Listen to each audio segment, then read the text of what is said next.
Welcome back, everybody. We're joined with a special guest today. It's CoffeeZilla. I assume everyone is familiar with him. If not, please go check out his YouTube channel. He's been on top of just a ton of fraud and scams in general. But today, we're obviously going to talk about the $10 billion elephant in the room. Let's do it. FTX, SBF, Alameda Research. Let's get going. We got an arrest today, fellas. I don't know. I don't know what to say. I want to hear what you guys have to say about this. Honestly, I'm surprised they got it done this fast. I know everyone was like, "Oh, well, why isn't he arrested yet?" These cases take time. It's complex, white-collar fraud. It just takes a while. And the problem is, if you arrest someone too early, they have a right to a speedy trial, so they can just rush you to court, and then if you don't have the goods, they get let go. So usually you see these cases take a while. So I was actually pretty surprised that they just hit him right off. And I think that mostly was due to the public outcry. I think if it was any other case, they probably would have taken their time. It was everyone's number one priority. So they got it done. What was interesting is they filed it December 9th. They just didn't say anything. Nobody said anything. Everyone's coordinating to drop the same day until he gets arrested. That was pretty great. I don't know if they intentionally did it. The supposedly supposed to testify. I thought it was pretty smart. I was like, wow, in a way, it ensures Sam would be somewhere with stable internet. So probably at his house, at a reliable place. They knew where he'd probably around that, so right ahead of that, I thought that was really smart. What'd y'all think? I don't think they said they weren't really planning on any specific time, that this was just how long it took for them to coordinate with the Bahamian authorities to pull off the arrest. And I think, barring other evidence, that's probably the best explanation. I think some of the conspiracy theories people have had that he was arrested so he could avoid testifying are a little hilarious. Yeah, you just file an 8-count criminal charge because you're worried they're going to say something. And it has been hilarious in this case because, like you mentioned, they filed this indictment last week under seal, and since then he just hasn't been able to stop confessing in Twitter Spaces, in interviews recorded and elsewhere. And both of you at different times have had conversations with Sam that grew to get contentious, and where at different times he seemed to confess to fraud. Well, I didn't hear Cass's. Tell me what happened. Yeah, well, I actually want to say that what I did, Coffee, was I brought up your previous interview with him where I had publicly asked Twitter, is he confessing to wire fraud when Coffee asked him these questions? So tell the audience what the thing was. Basically, you were asking him about the stub account, this magical stub account in Alameda Research, and he was essentially telling you that this money that was for FTX customers and was intended to go into FTX accounts was, from the very beginning it sounds like to the very end, was never being directed to FTX at all and was simply being fed to this stub account. And now, to me, he's like, well, they were given instructions to do that and they agreed to those instructions, but it's like, it sounds like that's wire fraud. Like, you're not sending it to the FTX bank accounts. That's where it's supposed to go. That's where customers expect it to go. And you're not doing it. And to me, that sounded like wire fraud. So basically, I brought up your interview again. And I said, can you help me understand how this isn't wire fraud? And he was like, I'm done with your questions after this. Which I think he said to you as well. I've heard him say it to other people too. And I also started out, thankfully, Molly White asked him point blank, are you playing video games right now? And he was like, I probably shouldn't answer this. Yeah, I'm playing video games. And then you could just hear throughout the rest of it, you could just hear click, click, click, click, click, click, click, click, click, just desperate clicking the entire time. And so I started it out. Yeah, exactly. And so I started it out and I was like, Sam, I find it incredibly disrespectful that you're playing video games the entire time that you're talking to this panel and creditors and he was like, do you have a question for me? He was getting really annoyed by the end of it. He was surprised that everyone wasn't bowing down to his transparency and honesty, which wasn't transparency or honesty, because the second you actually pushed him on hard questions, he would dance around the subject. I mean, we have to talk about the crazy revelations in some of these complaints. It was shocking. Actually, what I thought was the weakest, I think the FBI DOJ indictment I thought was interesting. There wasn't that much in there. But the SEC and CFTC laid out some bombshells in their complaint. So to get everyone up to speed, there were like 3 things that went out. The SEC said, okay, so we had talked about this account, right, where they lost $8 billion. The whole thing is this. The SEC says that, I don't know what their evidence for this is, but they must have it in the complaint. They said that he directed people to hide the account, concerned that creditors would find out about it and worry about it. Then said, not only did he do that, which it accounts for why it was so poorly labeled. He said it was poorly labeled. Well, it's poorly labeled by design to hide the account. Then he moved the account so they wouldn't be charged interest. Then he excluded them from the auto liquidation protocol, which we all knew, but it was nice to get confirmation on that. So it's like, from the beginning, he not only did he know about the $8 billion, that's like he thought a lot about where that money was going. Well, and I just want to clarify for those who might have missed this, the stub account is not one single account. It's one single notation in FTX's internal accounting system. It is hundreds of accounts spread through dozens of entities across like several dozen different banking partners, payment processors, whatever. It's not just one account. And like, so Sam likes to treat it like it's one account. So you're like, oh, he just missed one thing. No. It was a deliberate attempt to use dozens of entities to set up hundreds of accounts to try to obscure their banking relationships and flows. We talked about this a little bit in our last episode with like HiveEx and Goldfields and stuff like that, where they were purchasing these entities specifically so they would be able to use them for banking. And all of those were contributing to the so-called stub account, but it wasn't just one account. And so much of like this and like the stuff you're talking about in the SEC filing today just revealed how brazen what he was doing really was. Yes, absolutely.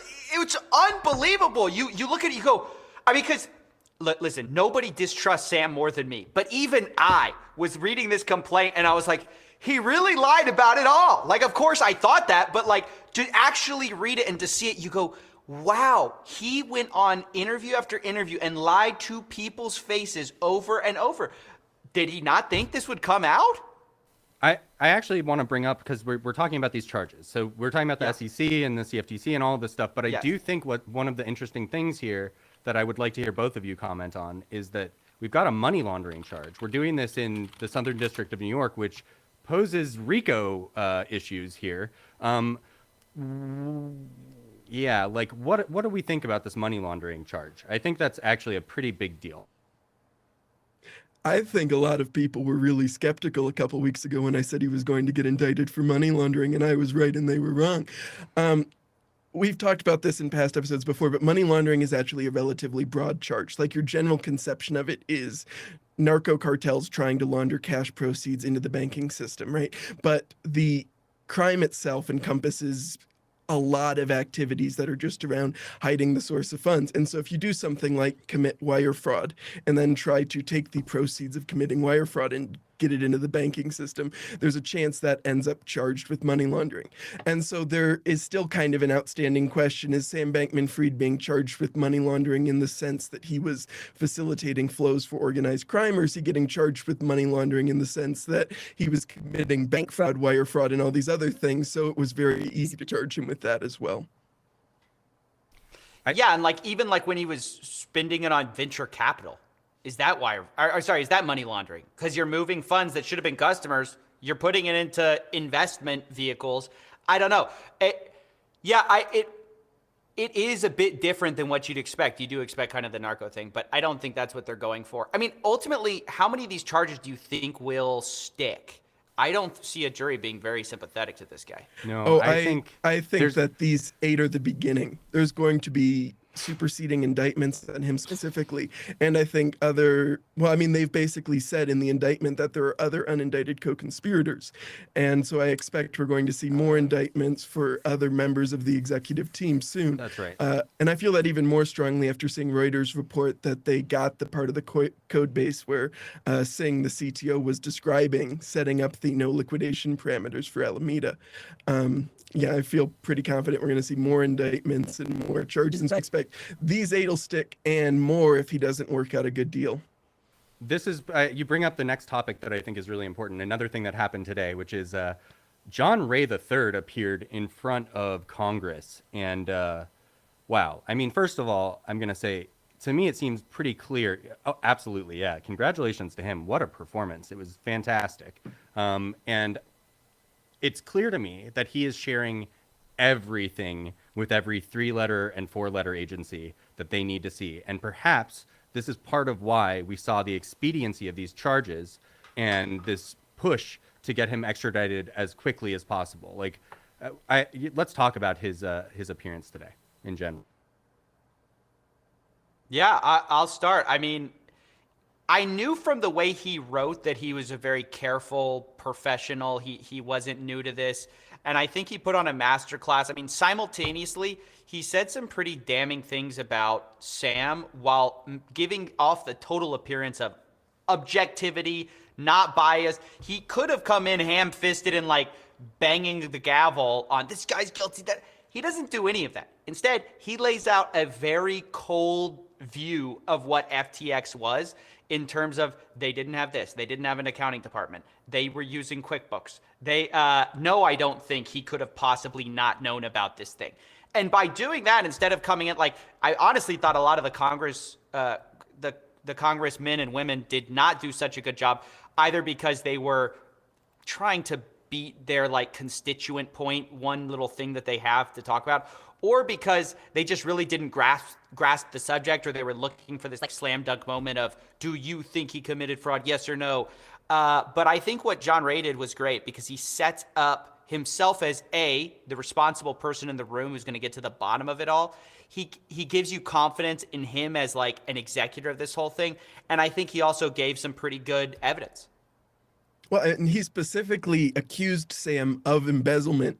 Like, yeah, that was a good, right. Yeah. Go ahead. Didn't even like mince words or anything on that. Just outright said like, this was a case of embezzlement. They took billions of dollars of customer funds that they were never supposed to. Embezzlement. Plain old embezzlement. I loved Get that him! moment. I loved that moment. I think I also really appreciated that he, at some point, I think one of the other people, going back to your point, Coffee, about some of them maybe were uninformed. Maybe some of them were trying to drive home some point that they thought was important. But I remember one of them being like, do you think this is common with these other exchanges? And it's like, how could John Ray possibly know what's going on at any other exchange? Like, sure, I guess anything's possible. I don't know. It was such a weird question. He's been in the crypto industry for 4 weeks. How could he not know everything? Yeah, more like creepy dough. We need to start calling crypto creepy right. dough. Yeah, you just and then there was, I don't know if he was expecting everyone to laugh, like it was because you just don't laugh in that setting. So everyone just, it's dead silence, and he goes, "I'll follow up with my colleagues," and it's like, what? What are you doing? You're wasting everyone's time. He opened his time with like reading off of Sam Bankman-Fried's prepared testimony that I think Forbes had published that morning, and is like, Sam was going to start by saying fuck. He didn't respect this thing at all. And then he ends his time by trying to make this joke about creepy dough currency. And that was kind of my frustration in the same vein with a lot of these representatives, is it felt like they wanted it to look serious but didn't actually want to be serious. And so they wasted their time treading ground that they had already gotten very direct answers on, like from questions from John Ray. And it seemed like many of them didn't actually understand it well enough to kind of adapt and progress the hearing, and were just reading off the few sets of questions they had prepared. I think that's fair, but I do want to make 2 points. One, AOC, who I'm generally not a huge fan of, I thought she did a pretty good job with her question. Her question was about the timeline of all of this and about the Bahamian attempts to make it a liquidation in the Bahamas and how that could play a role. And I think she also specifically asked if they should go forward with Chapter 15 bankruptcy, which, if anyone doesn't know, there's Chapter 7, Chapter 11, Chapter 15. There's probably other chapters. And Chapter 15 is a foreign entity going into bankruptcy. And I believe he said that they should pause Chapter 15 bankruptcy if they could, which I thought was good and a good question. And I also remember that two Congress people asked about Moonstone and Farmington and FBH, which was just an absolute pleasure to hear them specifically ask him about, and that he was also troubled by this investment in a small Washington state bank. Yeah, do you think that maybe like part of where this whole money laundering charge is even coming from? I'm curious. I'm curious about it. I'm curious about I would, you know, there's some strict regulations about talking about banks in America. So I'm not going to really say anything, but it doesn't look great. I think that's objectively the case here. Like getting in investment, some of the statements by the Congress people I thought were really important, where they said like you gave them like, I think it was 20 times book value for this small bank. Like that's really effing weird. Sorry. Well, and sorry, in that same vein, yesterday there was a report from, I think it was yesterday, time has lost a lot of meaning over the last month. Let's go with yesterday. Reuters ran a report about some disagreement between prosecutors over whether or not to indict CZ and Binance for money laundering. And one of the interesting things about that case is that it was being held up by Malar's money laundering asset recoveries service for the Department of Justice, and that the prosecutors who were ready to indict were the National Cryptocurrency Enforcement Task Force, and then the prosecutors were the ones out of Seattle, which was surprising to me because a lot of white-collar crime prosecutions end up in Southern District of New York. And so seeing that the CZ case was being handled out of Washington when we had this other nexus to Washington, and knowing that the CZ indictment was being delayed by Department of Justice officials in the money laundering wing, was an interesting thing I noted in the last couple days.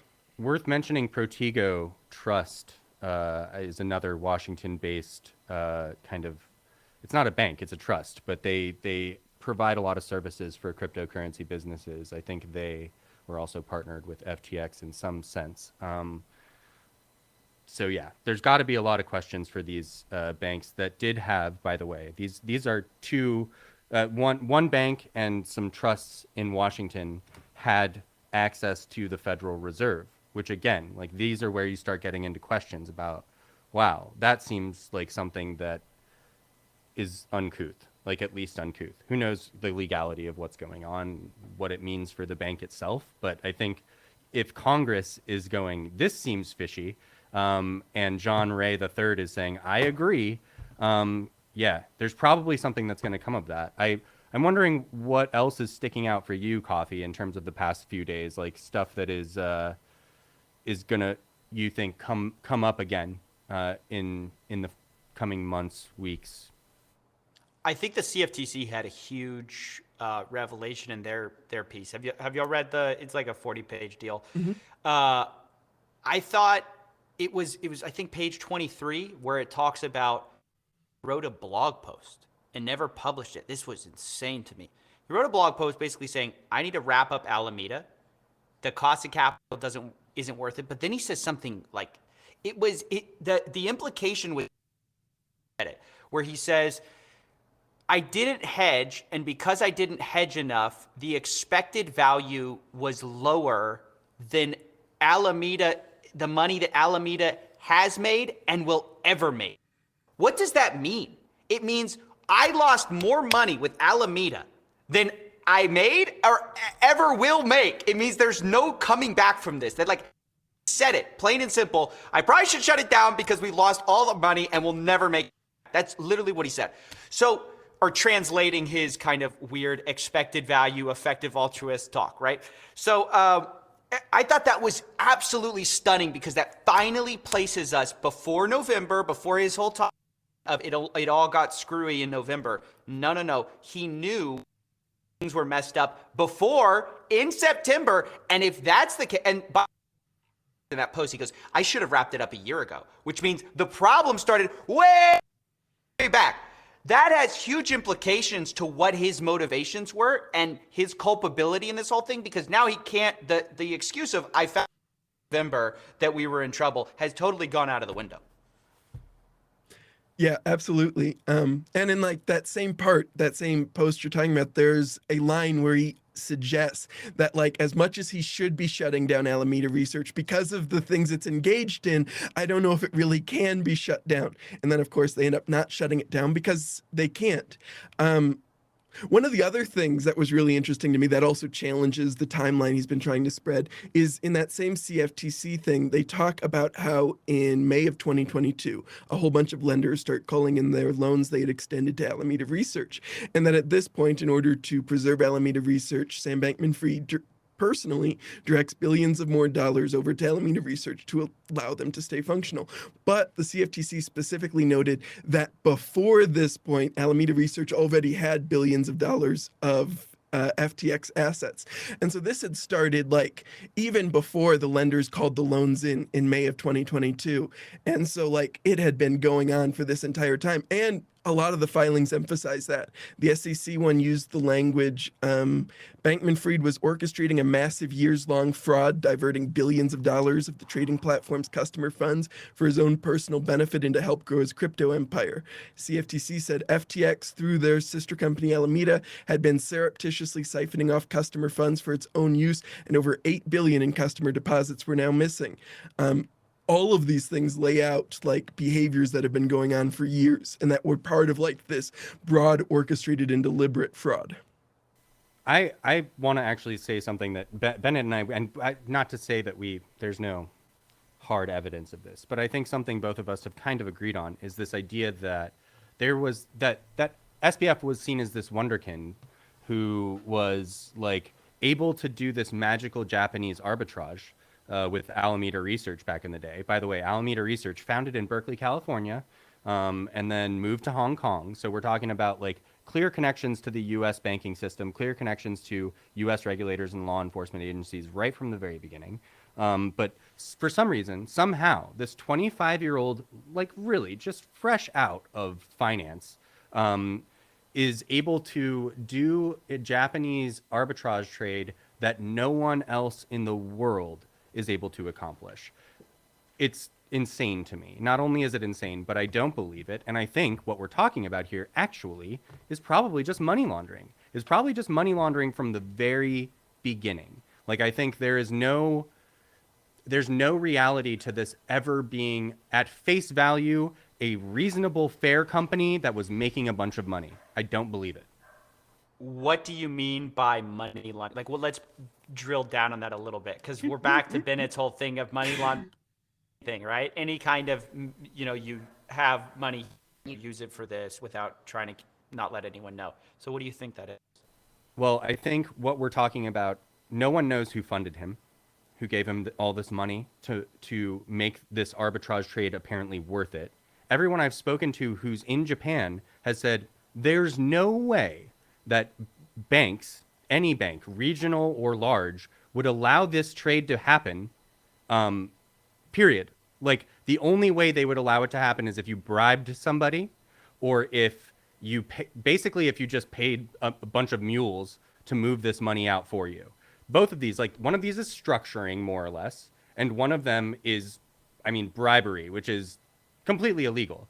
All of it would be illegally moving money into and out of a country to make an arbitrage trade. It's regulatory arbitrage, not actual arbitrage.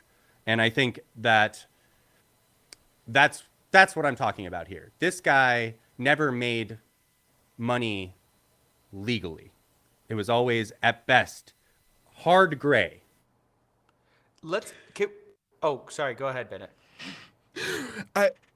I wanted to talk a little bit about the other kind of money laundering, which we of course do not know that Sam was implicated in, but there are some strange dynamics that have been reported that we can talk about, like the connection between Alameda Research and Genesis Block in Hong Kong, where the Financial Times reported people were lining up in long lines with bags full of cash in order to convert them into cryptocurrencies, right? We've talked about some of their other activities, like across the rest of the banking sector, in terms of buying these shell companies and stuff to get set up and to access the banking rails. The other part that gets challenging and is going to make me sound somewhat conspiratorial, so I'm going to try the best I can to stick to well-reported facts here, is there are other money launderers we've seen in the cryptocurrency ecosystem. One of the famous sets were the executives of Crypto Capital Corp, which was a payments processor that served a whole bunch of cryptocurrency companies: Bitfinex, Tether, Kraken, Quadriga, BitMEX, and a couple of others. Their principals ended up, specifically I'm talking about Ivan Manuel Molina Lee, was arrested in Greece and extradited to Poland on charges of money laundering for the Colombian cartels, right? We know for a long time, one of the large drivers of demand for Tether was the Chinese over-the-counter trading market and capital flight out of China. And CoinDesk reported back in 2019 that even back then, there were millions of dollars crossing the border every day from China to Russia in Tethers. A Tether and Bitfinex shareholder, Zhao Dong, who ran Renrenbit, one of the large over-the-counter trading desks in China, eventually ended up arrested in China for money laundering. And he started the Leo token, for what it's worth. Like, he Yeah. was responsible for the Leo token, and he is sitting in a Chinese prison cell right now. And he was their specific partner for the offshore yuan token that Tether had and doesn't talk about very often anymore for some reason. And then we get into now Sam Bankman-Fried. And so we've talked about some of this strangeness: bags of cash being traded at these Hong Kong over-the-counter trading desks, these Australian over-the-counter trading desks being purchased, the weird combination of hundreds of different bank accounts around the world, and the fact that the government was confident enough to include a money laundering conspiracy charge in this initial indictment, rather than going for just the wire fraud or things that would be sufficient for extradition. There is, of course, no evidence that Sam Bankman-Fried is part of any kind of like global money laundering operation meant to like move funds for organized crime or something like that. But other people associated with a lot of these companies were doing exactly that. I just was dying. Yeah, I was waiting for the but. There is no evidence that he's. Yeah, agree. Can we talk about one thing that I think is so weird that nobody talks about is and it's this weird effect where, like, if a fraud happens before the thing we're all talking about, we're like, oh, that's not a big deal. But it is a big deal. So the whole thing about skipping regulatory guardrails and having people wire money to Alameda place is the most insane thing that I feel like everyone's just like kind of like, well, we don't care about that. Basically, Sam's excuse is a crime. His excuse is, oh, we had everyone wire to get money on FTX. You had to go wire money to Silvergate, and the wiring instructions said Alameda. Oh, really? Oh, really? Isn't that illegal? You can't. The bank account wasn't for customer funds. This has been normalized for years in cryptocurrency, right? And the reason is that before. And this is, and I assume now it's about to get real tough again, but before, it was really hard to get banking for these cryptocurrency companies. And the Federal Reserve and the FDIC wanted nothing to do with them. And, well, you know, you had Signature figure it out, you had Silvergate figure it out, you had Moonstone figure it out, but not a lot of banks were able to figure it out. Well, suddenly, I think, what is Silvergate trading at? $18 now, something like that? Like, it's down 90% or something from its all-time highs. These guys, and then this is crazy to me because this is not something I hear happening unless we're talking about a bank that's in deep shit. Is Signature trying to sell $10 billion worth of its customers' deposits? Like, distressed banks do that. That is, it's odd. It's just an odd thing that they're suddenly selling their customer deposits related to cryptocurrency assets. Like, troubling. All of it is incredibly troubling. I would be worried. I would be really worried because I think what you just said is true. Like, cryptocurrency absolutely normalized wire fraud. Like, it was just a part of doing business for them. And I think a lot of them probably did this. A lot of them. Well, I think but it's a crazy thing to confess to because listen, I don't think they're going to go for this, but really every customer transaction is a wire fraud. And every wire fraud carries a maximum sentence of 20 years. So you're looking at just outrageous, like they'll never go for it, but you could probably get them on like tens of thousands of counts of wire fraud just from that thing, which is his excuse. That's like the most mind-blowing part. You would think that the thing that could put you away for several lifetimes would be the thing you're trying to hide from. But somehow that's the thing he's like, no, that's what I did. I'm not a fraud because I did that. Well, or he thinks that's the more excusable form of fraud because like what Cass is talking about is right. Tons of these exchanges have at times used desks or shell corporations or whatever to receive and send deposits. Bitfinex and Tether described using bank accounts of friends of Bitfinex, as it was described, to both take in money and send it. Jesse Powell of Kraken talked about renting employee PayPal accounts early on in order to service withdrawals from Kraken. That's insane. And these are things that these people admit to in public. And for years, people have been like posting on Reddit or on Twitter, like with their wire instructions for FTX and having it say Alameda Research. Like that's been a known thing. That was not a secret, like in the cryptocurrency industry. And everyone just kind of accepted it because it's how it had always worked for so many of these exchanges. And because no one ever gets, right? Nobody ever goes down. So this might be the first time that someone actually goes down for something like this. Although I think they're going to be able to get them on everything else. I mean, honestly, I think it's going to be pick and choose your crime that you want to stick them with. And I think it's going to be, I think it's going to be like shooting fish in a barrel. What else? Oh, there was something in the SEC about them using not only like Alameda, but they used shell companies of Alameda that they pretended were associated with it. Like they didn't have the name of Alameda anywhere on their website. And that's where you sent money. Can you guys dive into that a little bit? Yeah, so that would be like North Dimension Inc., which was a Delaware-based corporation that was owned by Alameda Research, but was not, it wasn't called Alameda Research. And like the SEC makes it very clear that it was deliberately not called Alameda Research. Like that was, which makes me think they've got documentation of people making that decision to not have it say Alameda Research.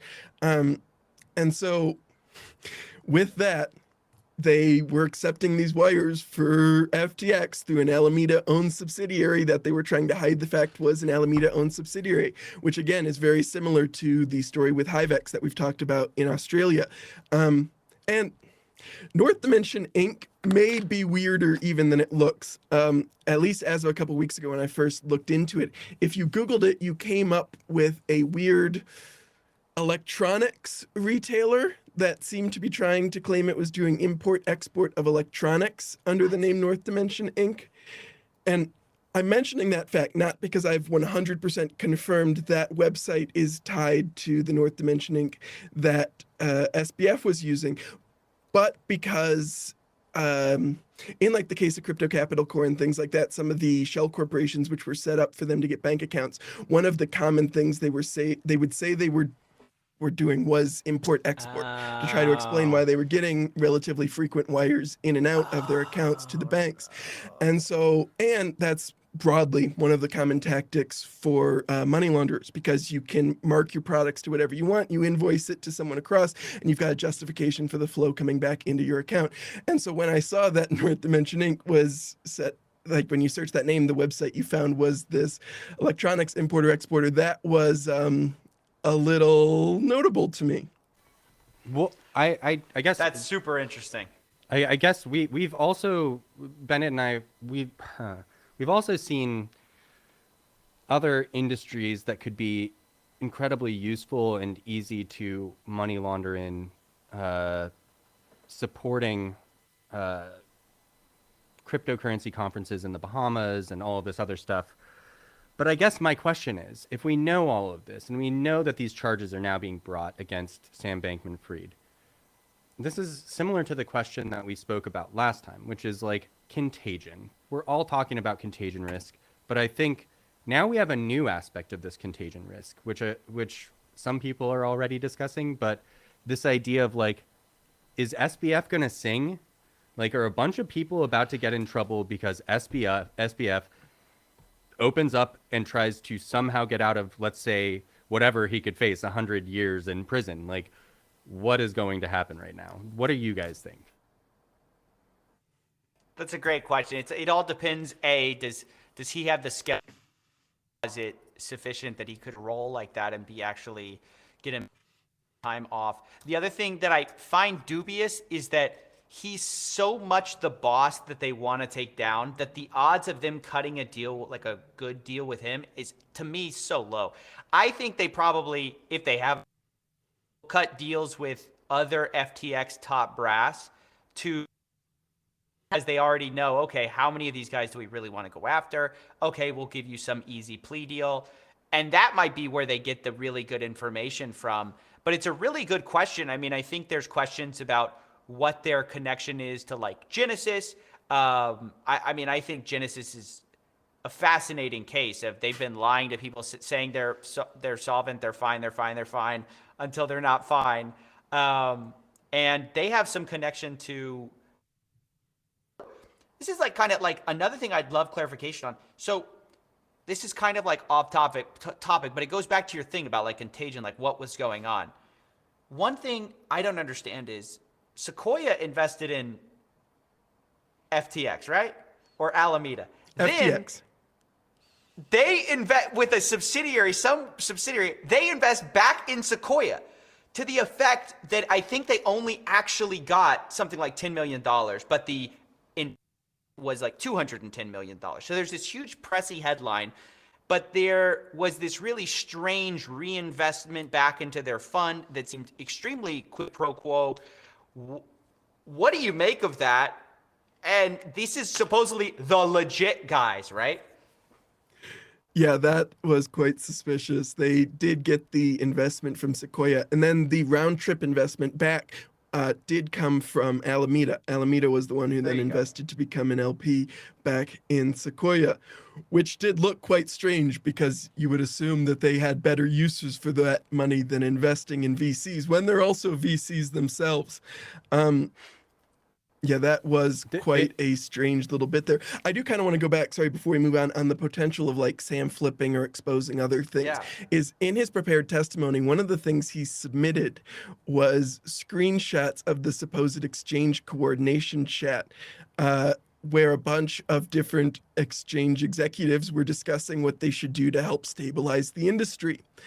That's an interesting document that I imagine many people would be interested in, including a variety of federal prosecutors and investigators. And other documents in that same kind of vein involving communications between executives of these firms and what they should all collectively do to stabilize the industry. I imagine those could be useful. And the other thing, I think there's a chance that they negotiate an overly generous plea deal with Sam is like, I'm reminded of the Paul LaRue case, where once they got the head guy, they basically used him, flipped him upside down, and used that to try to take down the rest of the network.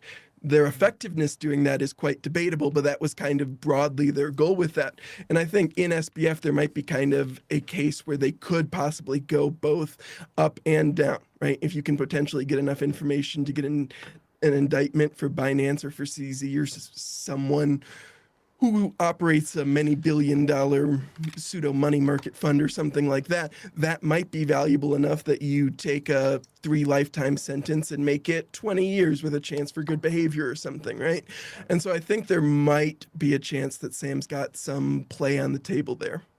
Don't you think he would have given it up with CZ? It had it already. I mean, I get the feeling from everything Sam has been saying that he like he knows he can't do this from an optics perspective, but he blames CZ 100%. You can tell just from how he writes, like, oh, you won the game. Then in his Senate testimony, he's like, yeah, he blames Caroline too, right? It was all Caroline's fault. But that's like what he says for optics, because if it's not Caroline, it's him, right? But I think he blames CZ in the sense of, I think deep down when he's talking to his friends, he's mumbling about CZ screwing him over. Oh yeah, he even had that one tweet like about glass houses or something referencing CZ being like, "Oh yeah, sure you won, but it could have been the other way if I had played an entirely different set of cards in an entirely different game under an entirely different set of rules." Um,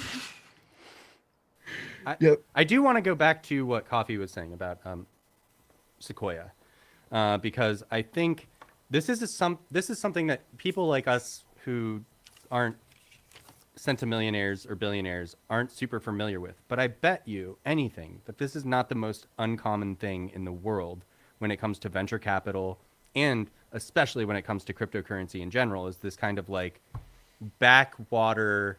Okay, so on one hand, we're going to make a big, loud investment in you so that everyone values your company at whatever.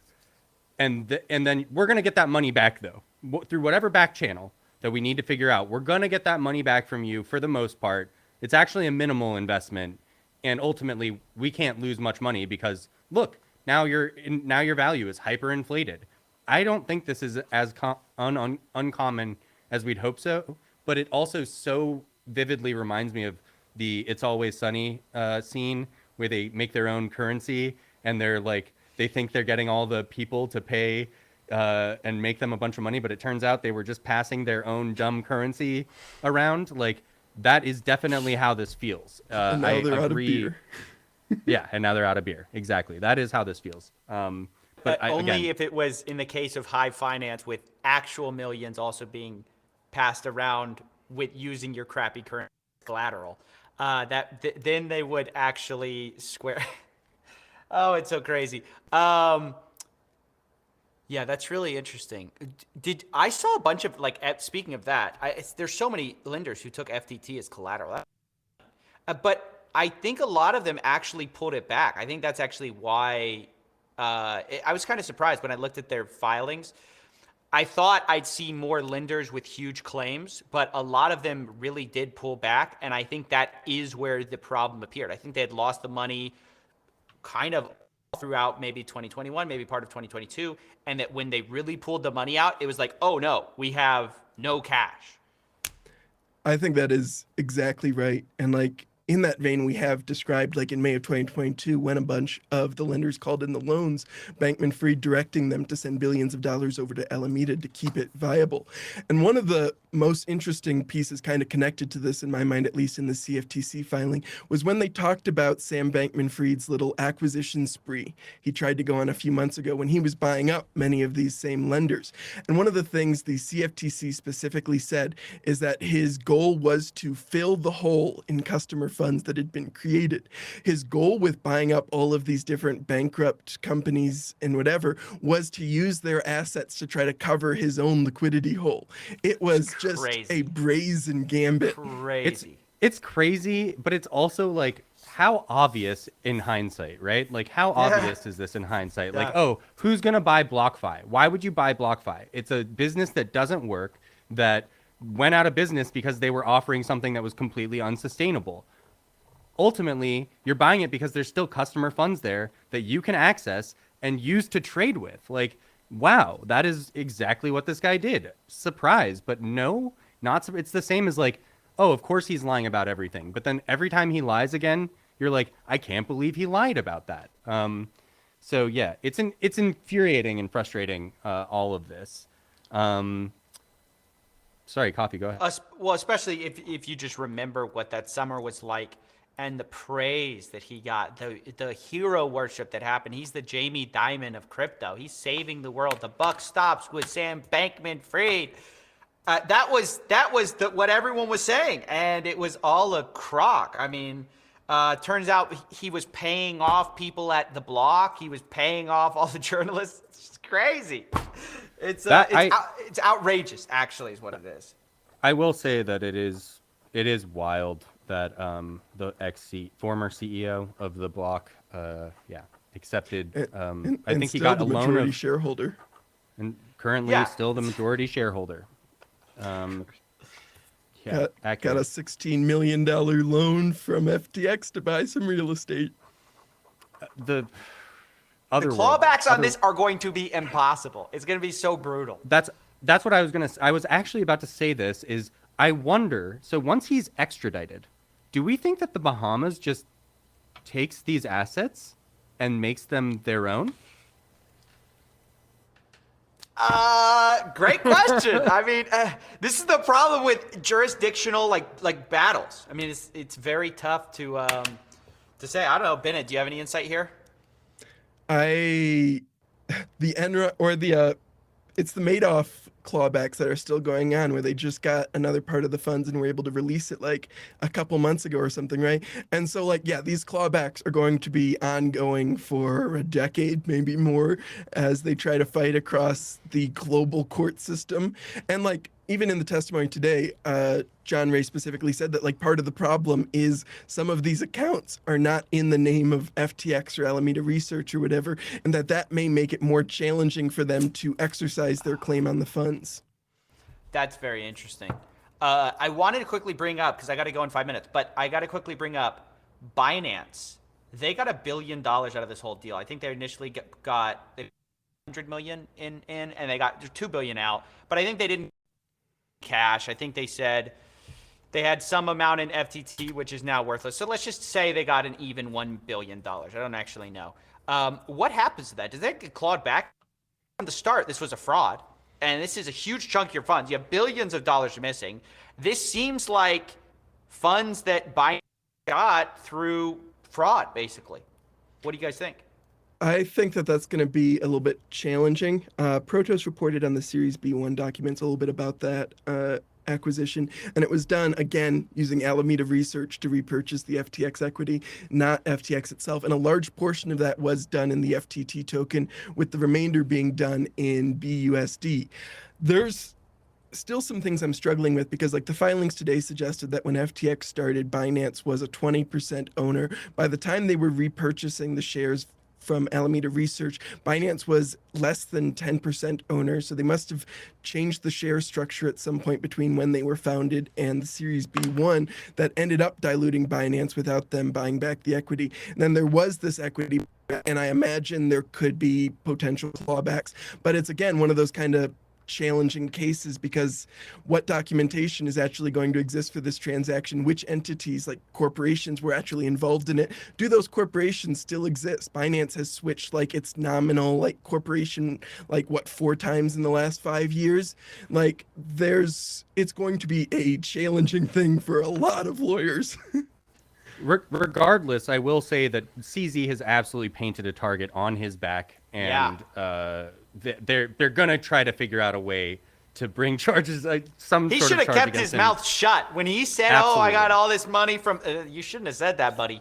You should have not have made that super public, because now, yeah, you're absolutely right. He's a target on his back completely. It's an interesting.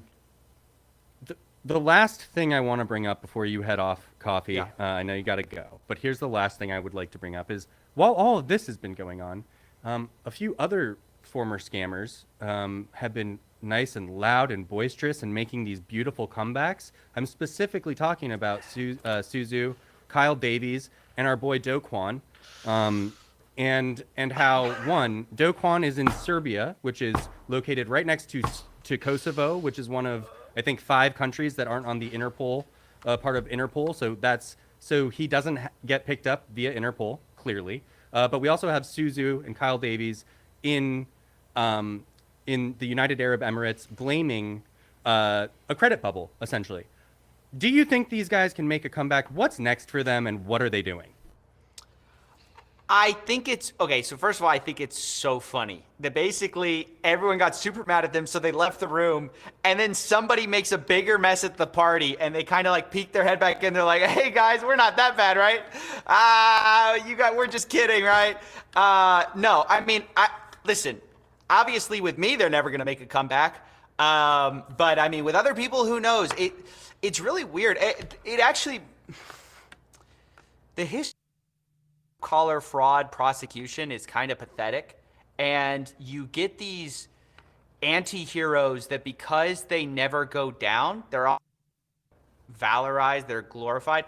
I saw in Matt Levine, who I actually really like him and respect him as a journalist, but in this write-up about Sam Bankman-Fried, he's like, oh, maybe he'll be like Adam Newman, haha, like he burned billions of dollars and Now he just raised another $1 billion. Like, could be Sam Bankman-Fried's future. And it's like weird to me. I'm like, but though, like, why are we letting these guys in the back door? So I don't know. I mean, I think obviously there'll be big asterisks next to anything Suzu or any of these guys do if they do it. But at the same time, there's always going to be scumbags like Kevin O'Leary who they don't actually care that you're fraudulent. What they care about is you might make money for them.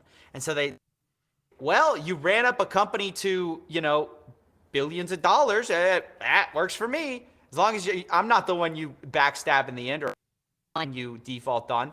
So I don't know. It's a good question, though.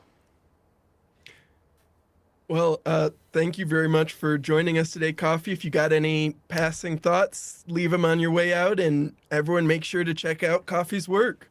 No passing thoughts. Obviously, you guys know I'm a big fan, and all the stuff you guys do. So keep it up, and yeah, see y'all later. Thanks for joining us. All right, sweet. Okay. Cool. Cass, do you have any other thoughts on the wildness that's been going on? There's just a lot. There's a lot that we need to be cognizant of. I think this is the World Cup for cryptocurrency journalists right now. There's a lot of news. There's too much news for any one team to possibly cover. There is just an entire enormous big pile. And it's going to just get weirder. I've said that before, but it's just going to get weirder. It's just going to get stranger. And I think it's one of these, anything that could go wrong will go wrong. And we have it hasn't yet. We're still in contagion and scary mode. Not that I don't think there's a lot of fear left. It's kind of just like, well, here we go. What about you, man? What about you? Final thoughts? Oh, I still feel like there's a lot of contagion that has not yet been shaken out yet. Like Genesis going to all of their investors, we're going to talk to you in January. Yeah, January things are going to be better.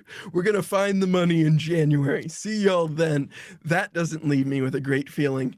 The other piece that's always an outstanding issue is, of course, our favorite stablecoin, which Alameda was the single largest customer. And the CFTC settlement today, specifically talked about how Alameda was authorized, by FTX to use FTX customer funds to issue and redeem stablecoins and things like that. And so some portion of the 36.1 billion tethers that had been issued by Alameda as of November 2021 were quite likely customer deposits, which I think could potentially embroil Tether in some interesting aspects of this bankruptcy and this ongoing case here. Broadly, I'm also kind of just interested, as I keep mentioning, in that kind of flow of funds that's been going on there, where you had $36.1 billion supposedly pass from Alameda Research accounts into Tether accounts, and then had these Tether issued. And that is just an interesting dynamic that I'm very curious to see how it ends up proved out as these cases are ongoing. Yeah. I don't know. Eyes are glued on all of this. It's going to be wacky and wild. Well, at least people don't need to worry about Cascoin or Cascoin Exchange. Cascoin is fine. Cascoin Exchange is fine. Okay. With that, thank you everyone for joining us for this live stream. It's been a wild month. Hopefully at some point in the next several months, we'll be allowed to sleep. That would be nice. Doubt it.